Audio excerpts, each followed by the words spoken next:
کہ صحرا وغیرہ میں نے تو اپنی لائف میں کبھی پڑھا ہی نہیں، نہ بھائیوں کا، نہ محلے میں، نہ رشتہ داروں میں، لیکن جب ہم نے دیکھا کہ معاملات بڑے خراب ہو گئے، بے حیائی جو ہے بہت زیادہ بڑھتی چلی جا رہی ہے،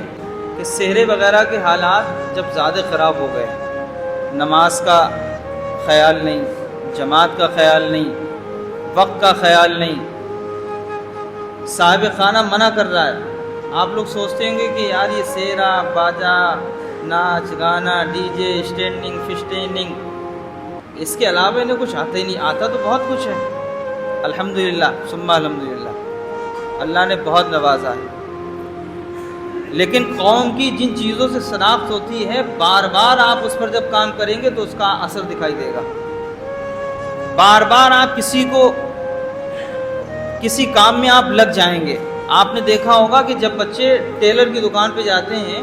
تو ٹیلر صاحب کا کام کیا ہوتا ہے؟ چھوٹا سا کپڑا اسے قتل دیں گے اور سوئی دیں گے اور دھاگا دیں گے اور مہینوں اسے رگڑیں گے کہ للہ کاز بناؤ کاز بناؤ، وہ روز بنا کے لاتا ہے،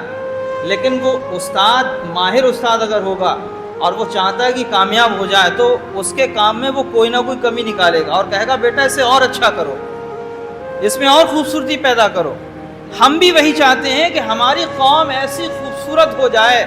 ایسی گناہوں سے پاک و صاف ہو جائے کہ زمانہ یہ کہے کہ یہ کوئی اور قوم نہیں ہے بلکہ محمد عربی صلی اللہ تعالیٰ علیہ وسلم کے سچے پیروکار ہیں اور سچے غلام ہیں۔ ہماری شادیاں سنت کے اعتبار سے ہوں یار،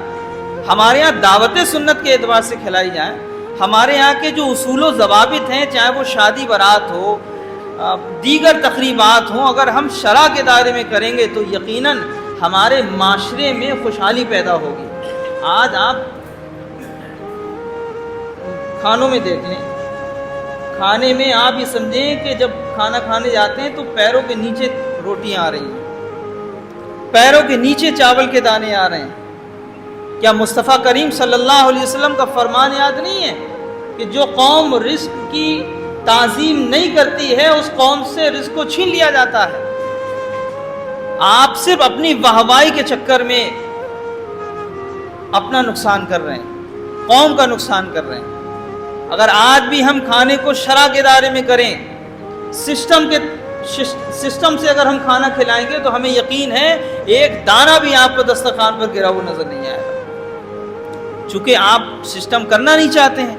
چونکہ آپ کو دکھانا یہ ہے نا کہ ہم پیسے والے ہیں۔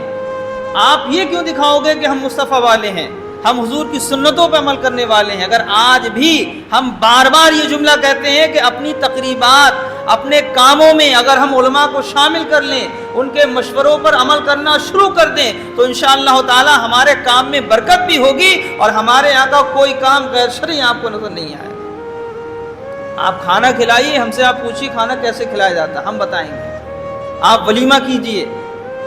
آپ جو بھی تقریب کریں ہم سے مشورہ لیجئے، انشاءاللہ تعالی اس میں کوئی ذرہ برابر ہماری لالچ نہیں ہوگی، ذرہ برابر ہمارا کوئی فائدہ نہیں ہوگا، فائدہ صرف آپ کا ہوگا اور سماج کا ہوگا۔